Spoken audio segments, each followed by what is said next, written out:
Students, welcome to the social studies Mantra. आज हम लोग क्लास 9th इकोनॉमिक्स चैप्टर 2 जिसका नाम है पीपल एज रिसोर्स, इसका लास्ट पार्ट यानी कि पार्ट 3 कंप्लीट करने वाले हैं। इससे पहले इसके 2 पार्ट हम लोग पढ़ चुके हैं। आज हम लोग पढ़ेंगे हेल्थ के बारे में। इससे पहले हम लोग एजुकेशन के बारे में पार्ट 2 में कंप्लीट कर चुके हैं। फर्स्ट टॉपिक होगा हमारा what are the benefit of health. First point is the health of a person helps him to realise our potential. इसका मतलब किसी भी पर्सन की जो हेल्थ होती है उसको मदद करती है कि वो अपनी पोटेंशियल को रियलाइज कर सकता है, और साथ के साथ में एबिलिटी टू फाइट इलनेस, कि वो बीमारी से कितना लड़ सकता है, ये भी एबिलिटी उसको ये रियलाइज करवाती है। Next point, we will be able to maximise our output, और हम लोग अपना जो आउटपुट है उसको भी ज़्यादा से ज़्यादा मैक्सिमाइज कर सकते हैं to the overall growth of the organisation. और इसका बेनिफिट किसको हो सकता है? जिस ऑर्गेनाइजेशन में काम कर रहे हैं उसको बेनिफिट होगा। Next, health is an indispensable basis for realising one's wellbeing, और हेल्थ ही ऐसा है जो काफ़ी ज़्यादा इम्पोर्टेंट है किसी पर्सन के लिए, उसके वेलबींग के लिए। नेक्स्ट टॉपिक देखते हैं, गोल और aim of national policies. National policies का क्या गोल है और इसका क्या एम है? It aims at improving the accessibility of health care, और ये किस चीज़ के ऊपर ध्यान देता है? इसका क्या एम है? हेल्थ केयर को एक्सेस करवाना यानी सभी लोगों तक पहुंचाना, साथ के साथ फैमिली वेलफेयर करना, और इसके अलावा न्यूट्रिशनल सर्विस प्रोवाइड करना विद ए स्पेशल फोकस। और इसमें ज़्यादा ध्यान किसको देना है? Under privilege segment. इसका मतलब जो पुअर पर्सन है या फिर जिसमें और जो लोग परेशान है उसको कवर करना है of the population. Next, outcome क्या है? Outcome of national policies. इसके आउटकम पढ़ते हैं। फर्स्ट, इससे इंक्रीज हुआ है लाइफ एक्सपेक्टेंसी। आपको याद रखना है, लाइफ एक्सपेक्टेंसी इससे इंक्रीज हो चुकी है। बेसिकली लाइफ एक्सपेक्टेंसी का मीनिंग क्या होता है? इसका मतलब होता है number of years a person can expect, number of year a person can expect to live. इसका मतलब एक पर्सन कितने साल तक जी सकता है उसे हम लोग बोलेंगे लाइफ एक्सपेक्टेंसी। ये पहले के मुकाबले इंक्रीज हो चुकी है, ये 69 से भी ज़्यादा हो चुकी है। नेक्स्ट, आपको याद रखना है आउटकम आईएमआर के बारे में। आईएमआर बेसिकली क्या होता है? Infant mortality rate. आईएमआर क्या होता है? IMR basically is the death of child below 1 year of as.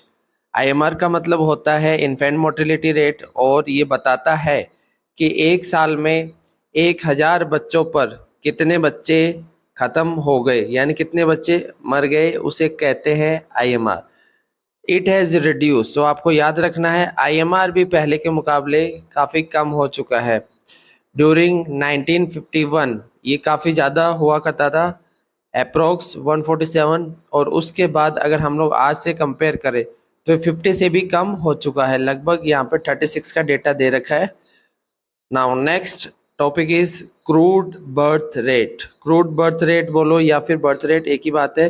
इसका मतलब होता है it is the number of babies born, यानी कि कितने बेबीज का जन्म हुआ है for every 1000 people during a particular period of time. Particular period of time का मतलब होता है ये 1 ईयर को मान सकते हैं, यानी कि एक साल में 1000 लोगों पर कितने बच्चों का जन्म हुआ है उसे क्या बोलेंगे? Birth rate. अब नेक्स्ट इसी में हम लोग देखते हैं कि जो क्रूड बर्थ रेट है वो ड्रॉप हो चुका है, इसका मतलब रिड्यूस हो चुका है, और ये लगभग 20 के आसपास है। नाउ नेक्स्ट टॉपिक देखते हैं इसी में ही, डेथ रेट। डेथ रेट क्या होता है? Death rate is the number of people पर 1000 who died during a particular period.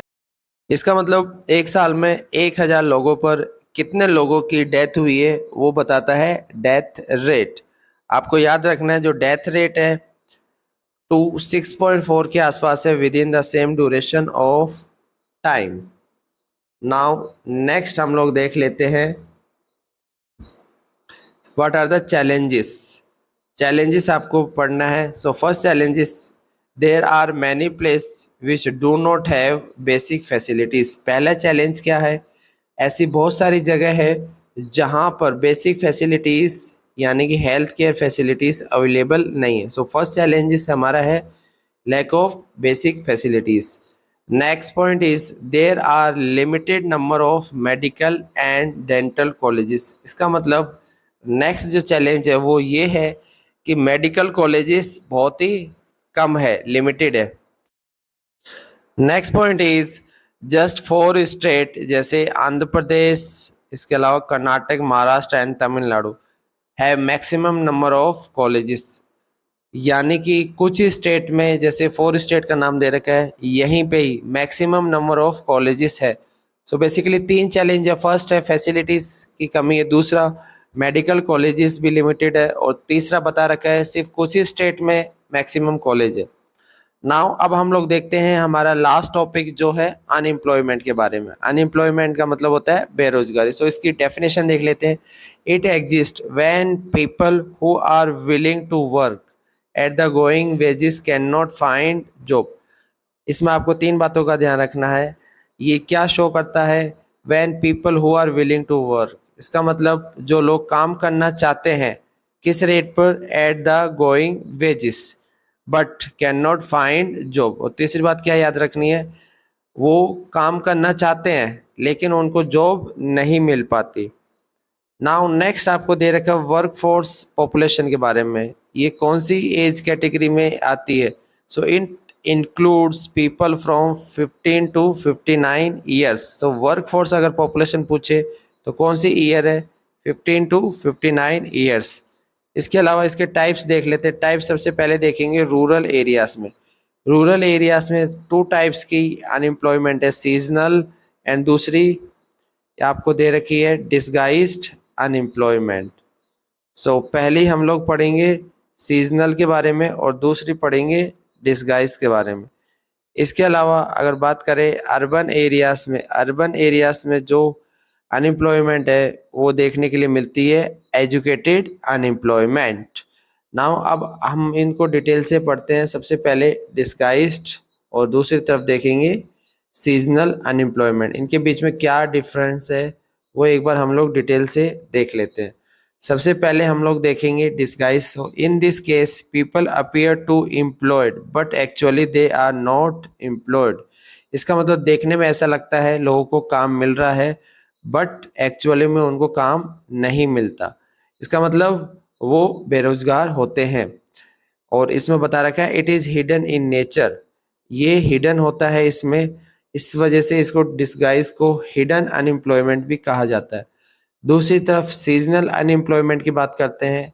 In this case people are not able to find job during some month of year. इसका मतलब साल के कुछ महीनों में काम नहीं मिल पाता, उसे कहते हैं सीजनल अनएम्प्लॉयमेंट। इसका मतलब जब कुछ पर्टिकुलर सीजन में जॉब नहीं मिलता उसे क्या बोलेंगे, सीजनल अनएम्प्लॉयमेंट।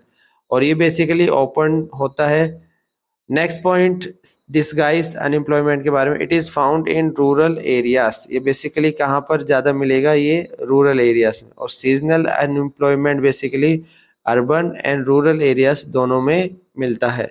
लास्ट पॉइंट जो डिसगाइज अनएम्प्लॉयमेंट होता है mostly found in agriculture sector. आपको याद रखना है कौन से सेक्टर में डिसगाइज अनएम्प्लॉयमेंट मिलता है, ये एग्रीकल्चर सेक्टर में मिलता है।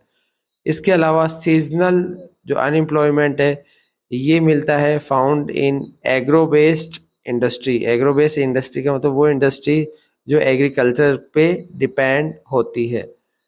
नाउ अब इसको हम लोग डिटेल से पढ़ लेते हैं। सबसे पहले देखते हैं रूरल एरियाज में seasonal unemployment. It happens when people are not able to find job during some month of the year. अभी हमने पढ़ा था सीजनल अनएम्प्लॉयमेंट कब होता है, जब कुछ पर्टिकुलर सीजन में काम नहीं मिल पाता। जैसे विंटर सीजन में जो काम मिलता है वो फिर समर सीजन में उनको नहीं मिल पाता। जैसे स्वेटर वगैरह बेचने का काम होता है तो फिर वो समर सीजन में पॉसिबल नहीं हो पाता। Next, people dependent upon agriculture usually face such kind of problem. और ये प्रॉब्लम कहाँ देखने के लिए मिलती है, बेसिकली जो एग्रीकल्चर पे डिपेंड होते हैं। There are certain busy season, कुछ बीजी सीजन होते हैं जब सोइंग यानी बीज जब लगाया जाता है, वीडिंग की जाती है, थ्रेसिंग की जाती है और हार्वेस्टिंग की जाती है, तब तो बीजी सीजन होता है। लेकिन उसके बाद इन लोगों को काम नहीं मिलता। So certain months do not provide much work to the people dependent on agriculture, जो लोग एग्रीकल्चर पे डिपेंड होते हैं उनको कुछ महीनों में फिर काम नहीं मिल पाता। नाउ डिस्गाइज अनएम्प्लॉयमेंट को डिस्कस कर लेते हैं, इसको आपको अच्छे से जानना भी जरूरी। In this case people appear to be employed but actually they are not employed, देखने में ऐसा लगता है जैसे वो काम कर रहे हैं, एम्प्लॉयड है, इनको जॉब मिला हुआ, बट एक्चुअल में इनको जॉब देखा जाए तो नहीं मिला होता। This usually happen among family members engage in agriculture activities, और ये बेसिकली कहाँ पर देख सकते हैं, फैमिली मेंबर्स में जो एग्रीकल्चर एक्टिविटीज करती है।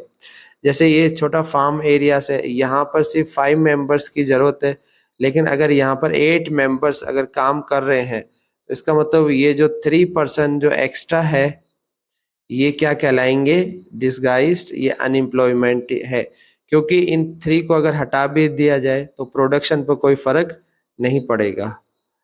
नाउ इसमें एग्जांपल के थ्रू और आगे हम लोग देखेंगे। So the work require the service of 5 people but engage 8 people, जैसे काम करने के लिए 5 लोगों की जरूरत है बट कितने लोग उसमें काम कर रहे हैं, 8 people.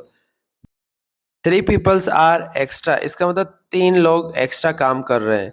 These 3 people also work in the same plot as the others, और उसी खेत पर काम कर रहे हैं जिस पर बाकी के 5 मेंबर काम कर रहे हैं। The contribution made by the 3 extra people does not add to the contribution made by the 5 people, इसका मतलब जितना प्रोडक्शन, जितना कंट्रीब्यूशन 5 लोग कर रहे थे उसमें अगर 3 लोगों को जोड़ दिया जाए तो उसमें कोई फर्क नहीं आएगा। Now next, if 3 people are remove, इसका मतलब इनको अगर हटा देते हैं तब productivity of the field will not decline, तब प्रोडक्टिविटी कम नहीं होगी। Next point, the field require the service of 5 people, और उस खेत में कितने लोगों की जरूरत है, 5 पीपल की, and the 3 extra people are disguised unemployed, और ये जो 3 एक्स्ट्रा लोग काम कर रहे हैं वो क्या कहलाएंगे, डिसगाइज्ड अनएम्प्लॉयड। अब नेक्स्ट देखते हैं एजुकेटेड अनएम्प्लॉयमेंट क्या होता है, और ये बेसिकली कहाँ पर देखने के लिए मिलता है। ये जो भी अर्बन एरिया से वहाँ पर देखने के लिए मिलेगा। मैनी यूथ, बहुत सारे जो जवान बच्चे होते हैं, with matriculation, graduation and post graduation, इसका मतलब जब उनको कॉलेजेस की डिग्री मिल जाती है उसके बाद not able to find job, उनको जॉब नहीं मिल पाती। इस पिक्चर में देख सकते हैं जैसे ग्रेजुएशन करने के बाद सबको डिग्री मिल जाती है और फिर जब वो जॉब ढूंढने जाते हैं तो उनको जॉब नहीं मिल पाती और वो अनएम्प्लॉयड हो जाते हैं। अब हम लोग देखते हैं नेगेटिव इफेक्ट्स क्या है ऑफ अनएम्प्लॉयमेंट के। इसके बहुत सारे नेगेटिव इफेक्ट्स हैं, वन बाय वन करके इनको पढ़ते हैं। First is it lead to wastage of man power resource, इसका मतलब जो भी मैन पावर रिसोर्स है उसका अच्छे से यूज किया जा सकता था वो वेस्टेज हो जाता है। Next point, people who are an assets turn into a liability, यानी कि जो लोग एसेट्स बन सकते थे वो अब देश के ऊपर क्या बन जाते हैं, लायबिलिटीज, यानी कि बोझ बन जाते हैं। Next, there is feeling of hopelessness and disappear among the youth, और इससे जो यूथ है उसमें होपलेसनेस और डिसअपियरनेस आती है, वो काफ़ी दुखी रहते हैं, निराशा रहती है उनके अंदर। Next point, people do not have enough money to support their family, और उनके पास में एनफ मनी यानी पर्याप्त मात्रा में पैसे नहीं होते जिस वजह से वो अपनी फैमिली को भी सपोर्ट नहीं कर पाते, उनकी ज़रूरतों को भी फुलफिल नहीं कर पाते। Next point, it increases economic overload, इससे जो इकोनॉमिक भी काफ़ी प्रॉब्लम फेस करनी पड़ती है, जैसे the dependence of unemployed on the working population increase. अब जो अनएम्प्लॉयड की जो डिपेंडेंस है किसके ऊपर, वर्किंग पॉपुलेशन पर, वो बढ़ जाती है। Next point, the quality of life affected of an individual और सोसाइटी, चाहे कोई इन पर्सन हो या कोई भी सोसाइटी की अगर बात की जाए तो उसमें लोगों की जो क्वालिटी ऑफ लाइफ है वो प्रभावित होती है, वो बेटर लाइफ नहीं जी पाते। Next point, it has detrimental impact on the overall growth of an economy. इससे देश की ओवरऑल जो ग्रोथ है उसके ऊपर नेगेटिव इफेक्ट होता है। Last point, increase in unemployment is an indicator of A depress economy. और अगर अनएम्प्लॉयमेंट बढ़ता है तो ये इंडिकेट करता है डिप्रेस इकोनॉमी के बारे में। इसमें देख सकते हैं अनएम्प्लॉयमेंट की वजह से लोग कितने निराश हैं, कितने दुखी हैं। Now next point, last topic है हमारा सेक्टर्स एंड अनएम्प्लॉयमेंट के बारे में। अब हम लोग तीनों सेक्टर्स के बारे में एक बार और देखेंगे। सो पहले देखते हैं प्राइमरी सेक्टर के बारे में। सो agriculture is the most labour absorbing sector. ये आपको याद रखना है, सबसे ज्यादा जॉब कौन प्रोवाइड करता है, यानी कि लेबर एब्जॉर्बिंग सेक्टर कौन सा है, एग्रीकल्चर। बिकॉज आज भी इंडिया में 40% से ज्यादा लोग एग्रीकल्चर में काम करते हैं, इसमें काम मिलना बहुत आसान है। But it declines due to disguise unemployment. लेकिन जैसे हमने डिस्गाइज अनएम्प्लॉयमेंट में देखा था कि जो लोग एक्स्ट्रा काम कर रहे होते हैं और बेसिकली किस में काम करते हैं, ये एग्रीकल्चर फील्ड के बारे में बता रखा है। सो ये पहले के मुकाबले अब कम हो चुका है ड्यू टू डिस्गाइज अनएम्प्लॉयमेंट। और एक रीजन और भी है कि surplus labour move to secondary और tertiary sector. Next is secondary sector. Small scale manufacturing is most labour absorbing. Secondary sector में सबसे ज़्यादा जो जॉब प्रोवाइड करता है वो कौन सा सेक्टर है, small scale manufacturing. Now last देखते हैं टर्सरी सेक्टर के बारे में। Various new services appearing. अब नई नई सर्विस अपीयर होती जा रही, जैसे बायोटेक्नोलॉजी, इसके अलावा इंफॉर्मेशन टेक्नोलॉजी। किस सेक्टर में, टर्सरी सेक्टर में। सो स्टूडेंट, इस तरीके से चैप्टर 2 हमारा कंप्लीट होता है। तो हमारी क्लास यहीं फिनिश होती है। हमने आज ये चैप्टर फिनिश कर लिया है। इसके बाद हम लोग जो नेक्स्ट चैप्टर है पॉवर्टी, इसको अगली क्लास में पढ़ेंगे। तब तक आप लोग इस चैनल को जरूर लाइक करें, शेयर करें एंड सब्सक्राइब करें।